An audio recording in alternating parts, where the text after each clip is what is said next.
Como que você vive hoje a sua fé, a vida de santidade?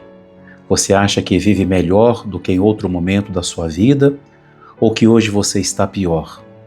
Se você sente que hoje você não vive tão bem como já viveu a santidade, o Evangelho de hoje pode te ajudar.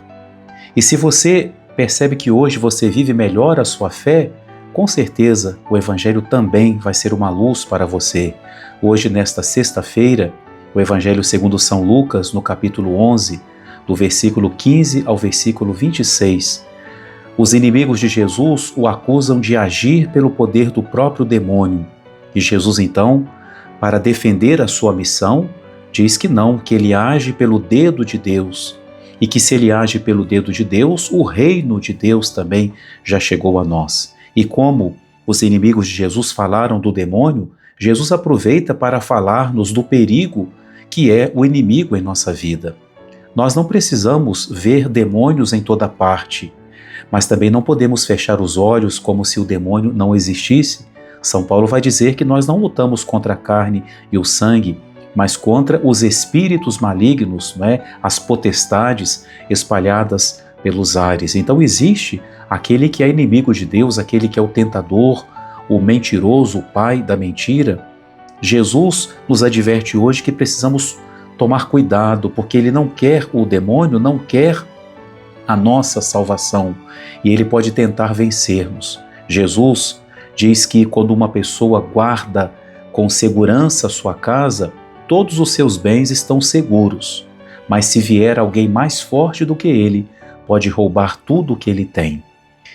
O demônio não é mais forte do que Deus. Deus é uma força maior, mas às vezes nós podemos deixar brechas em nossa vida através das quais o demônio entra e ele se torna mais forte porque nós deixamos que ele entre em nossa vida. Por isso não devemos ter parte com nada daquilo que é do mal, que é do demônio, sobretudo o pecado, que é a maior brecha pela qual o demônio pode entrar em nossa vida.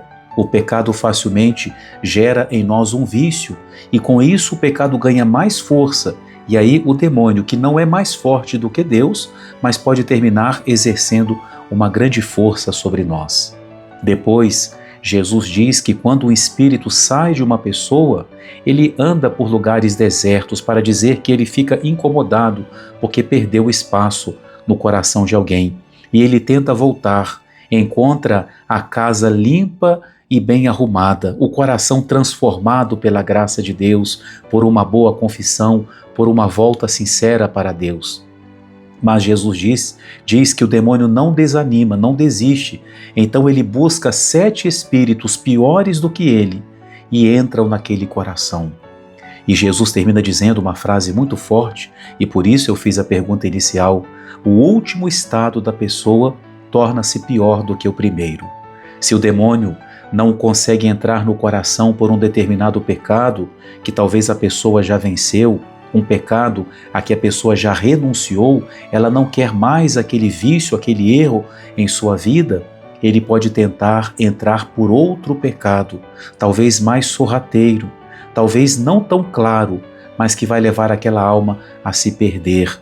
É um grande perigo nós podermos vencer um pecado e depois cair em outro, podemos vencer um vício e cair na vaidade, na presunção, na tentação de julgar os outros, de nos acharmos melhores, e isso pode nos colocar no estado pior do que talvez anterior à nossa conversão. Então é preciso estar sempre vigilantes. Se estamos bem, se hoje vivemos melhor do que já vivemos em outro momento, mantenhamos-nos unidos a Deus, estejamos vigilantes. Se hoje percebemos que não estamos servindo a Deus como já servimos em outro momento, voltemos para Deus. Deixemos que Jesus transforme o nosso coração. Façamos de Deus a nossa força para vencer qualquer outra força que tente nos afastar dele.